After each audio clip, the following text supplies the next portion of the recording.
Westbound to run a shade of odds on. Tommy Berry aboard. They're off in their racing, missing the step. Starring Night.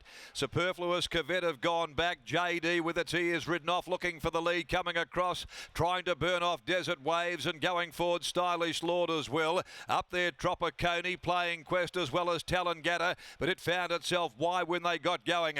Berry took hold of Westbound, dropped it back into the field. Over on the rails at the 1,000, Superfluous back in the gold colours. Cavett Opal Tango is next. And nearly 2 lengths Starring Night. JD, the roughie, led them. Nearing the 800 mark, it's JD. Out by 3/4 of a length on Stylish Lord, striding to second. Desert Waves, beautifully placed. Over on the inside for Nottle.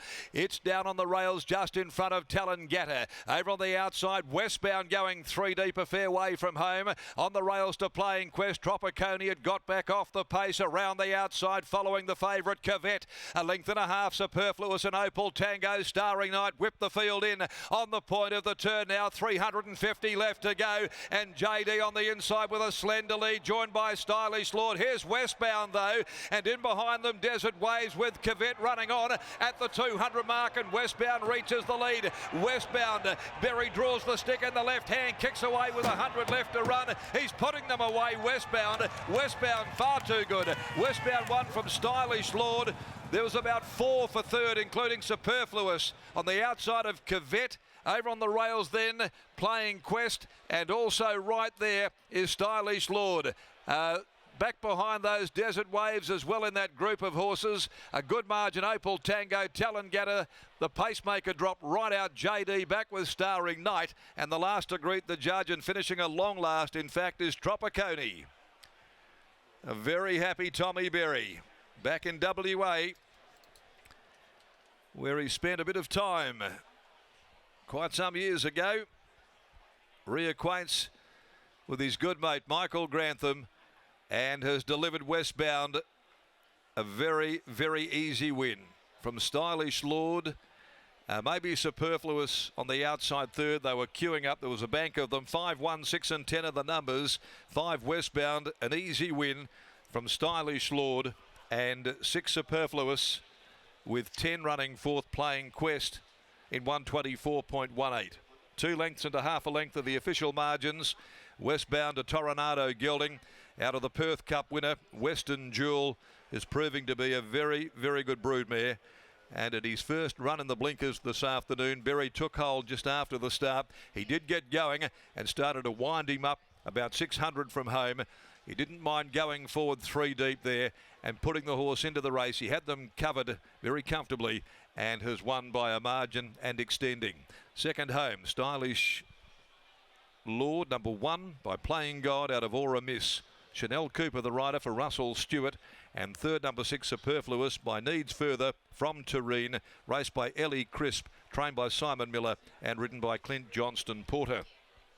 It's 5, 1, 6 and 10 after the Key Clean handicap. Tommy Berry, though, very happy to boot home an Ascot winner this afternoon. The smile, it said it all. 35.86, the last 600 metres. Race 4, the MC Polytrack handicap, over 1,800 metres. There are no changes. They'll jump at 6 minutes after 1 o'clock as we head back downstairs. Lockie Taylor's there, and he's with managing owner Bob Peters. No doubt thrilled to see this horse go as well as he has today. Thanks, Darren. Sure am. Bob joins me now. Bob, congratulations on the win. Westbound, it's taken him a little while to figure what racing's all about, but with the benefit of the blinkers going on today, he looked much more professional.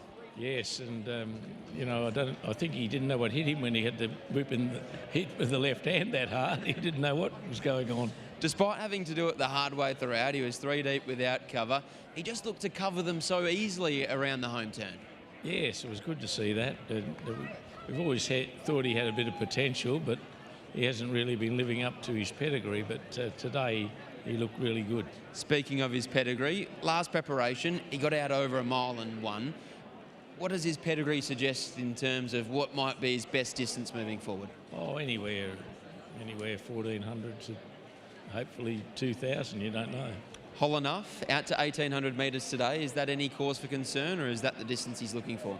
No, I think he's looking for that. I think he should be okay with the distance. He's hoping for a race-to-race double. Well done here. Yeah, thank you. There's Bob Peters. Nice way to start the day for the Cerise and Wide, and a sentimental victory for Tommy Berry, and we need to find out, did Tommy Berry spot Michael Grantham as he crossed the finish line? And it was not quite a salute, but it was certainly a yell that we could all hear here at Ascot. Here's Tommy with Scotty. It was. He made a bit of noise. His man's coming in now. They're going to enjoy a bit of a moment here. Tommy Berry and Michael Grantham. That is the first question. Was it Michael Grantham that you spotted in the crowd at about the 150 when you started to roar? No, I just knew it was. He was probably going to be roaring just as much as me.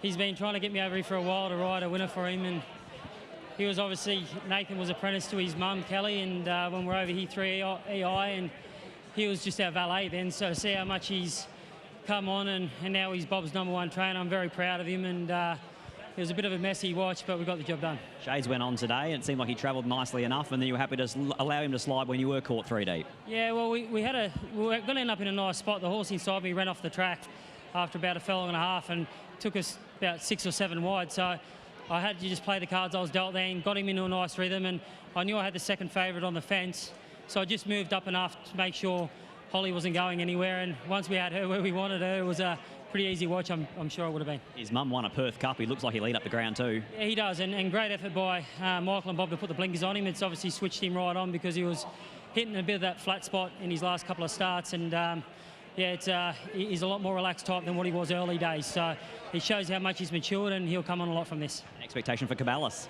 Yeah, look, he's done a lot of travelling, but the team are very pleased with the way he's got over here, and if he turns up at his best, I'm confident they won't beat him, but it's a long way to travel. I've got a lot of respect for the locals and obviously the favourite as well, so this is a very good way to start my day. If something happens and I don't get the big one, this is big enough. Great to have you here. Well done. Cheers, thank you. There's Tommy Berry. Great to have him here in the West, and he combines with Michael Grantham and Westbound in the famous Cerise and White to take out race 3 here at Ascot.